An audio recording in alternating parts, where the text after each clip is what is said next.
Hello Nidorinas and Nidorinos, I'm KingNido and today we're coming here from Filestone City where the Breakers are going up against the Pewter Skulls, and as they send out their starting lineup, let's send it down to have a look at that tale of the tape as the Breakers have lost their last 5 games, but before that they were fighting for a spot on the top of the leaderboard and now they are fighting just to stay in a leader's 8 position, whereas the Pewter Skulls are currently on the bottom of the leaderboard and they want to keep their season alive. So with that said, let us know in the comments below who you think is going to win this matchup. Will it be the fighting types? Will it be the rock types? Let's go!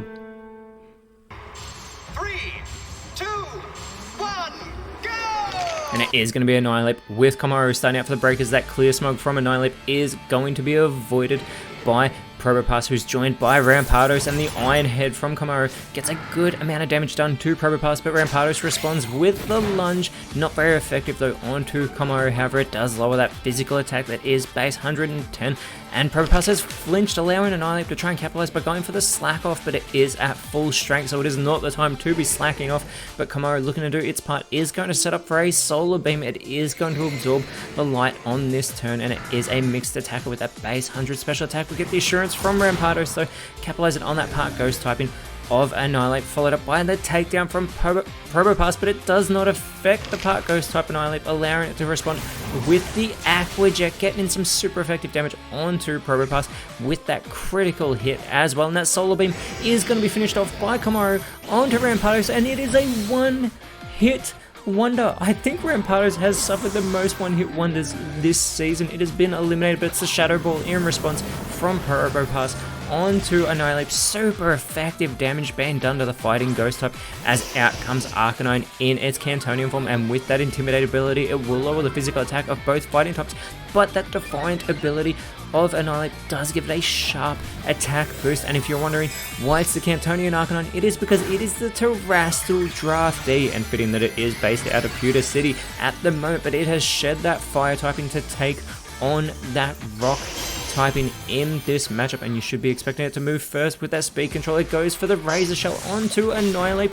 Annihilate hangs on, but it lowers its physical defense and it gets another Defiant boost in this matchup. It could capitalize here if it goes on the offensive. Instead, it's going to intelligently go for the Milk Drink, so it's actually going to restore its health, and it was such an easy target, as well as Como is going to follow it up with the Power Trip, going for Arcanine here, getting him very little damage, allowing Probopass to respond with the Slam, but that is going to go straight through Annihilate. Arcanine though, looking to do its part, goes with the attack order onto Komaru, which is not very effective. This opens the door for Annihilate to try and capitalize with the Sludge Wave, which is not going to affect Probopass. It is immune thanks to its part Steel typing, and it's not very effective there onto Arcanine either, as the Trick Room from Komaru is going to reverse the speed order, which doesn't benefit Arcanine. However, it does benefit Probopass, who is going to go for the Liquidation first, and it will be able to follow it up shortly after hitting that not very effective move on Komaru. It's going to go with the First Impression, but it is too late for First Impressions. That is going to fail,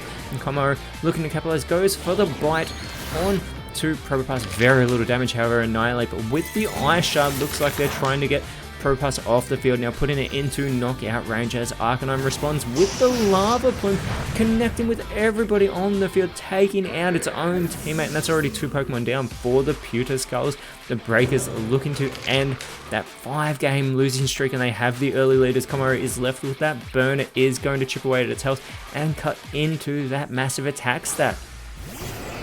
And it is the Hisuian Avalugg now coming out onto the field, immediately going for the Aeroblast onto Komaru to get the elimination with that super effective move. The Pewter Skulls needed that one on the board, as Annihilate does respond. It's going to set up the Solar Blade here. It's going to absorb the light on this turn. The Skulls need to get it off the field. It is going to be the Baton Pass from Arcanine. It wants no part of this. It's going to go back to the bench, and we'll find out shortly who comes out into its place as that Sunlight does reappear.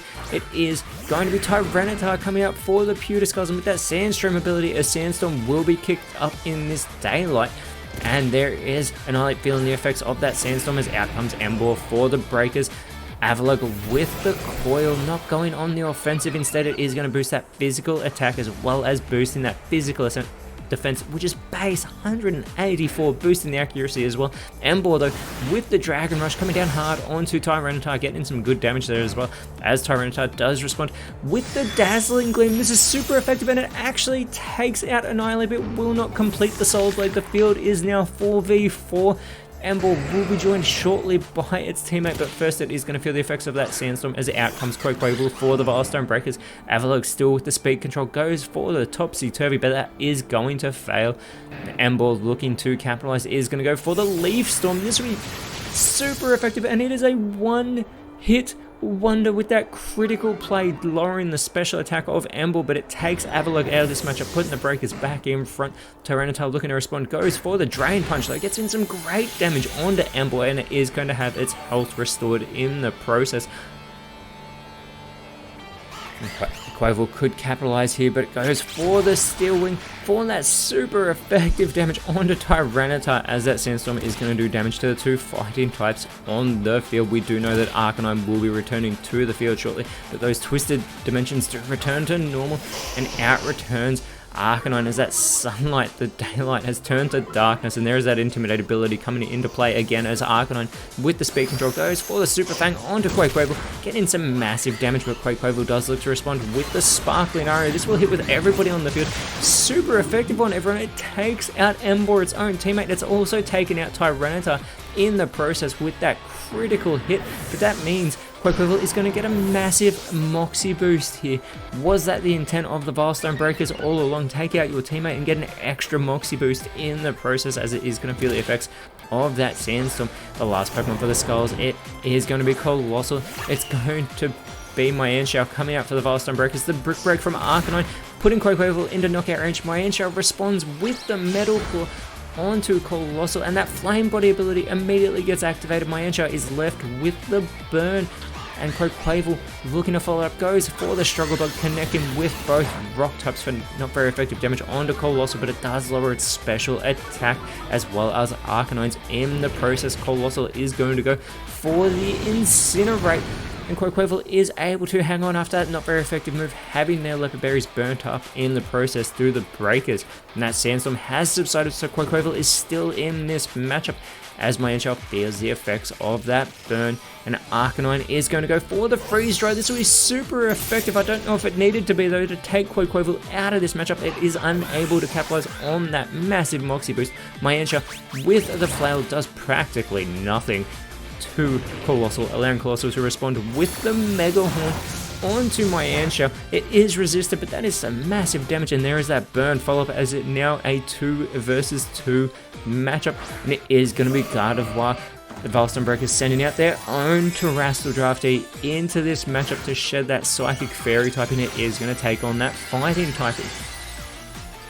And the Breakers do have that type advantage that they need to capitalize on. They do not want a 6th loss in a row, but the Pewter Skulls are trying to keep their season alive as Arcanine with the sheer cold, and it connects with the Oko to take Mienshao out of this matchup. The Pewter Skulls have just taken the lead in impressive fashion. Gardevoir looking to respond, goes for the final Gambit. What is it doing? It capitalizes on its Fighting type, and it's going to go for its fellow Terrestrial Draftee. It takes out Arcanine, but it has just handed the victory to the Pewter Skulls.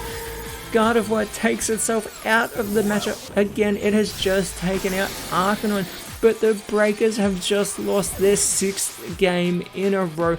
They were previously having a record of 7-2, and that is now a record of 7-8 with 6 losses in a row. They are in 11th place, barely hanging on in the Leaders 8. Next round, they are going up against the Lentil Neros, whereas the Skulls are off the bottom of the leaderboard, moving themselves up to 17th, keeping their season alive. But next round, they are going up against the Eterna Devons. But until then, Nidorinos, thank you so much for watching. Let us know in the comments below who you thought was the best on field, and if you enjoyed what you saw, please leave a like, share, subscribe, but more importantly, always remember, you are awesome, and I'll see you when you see me.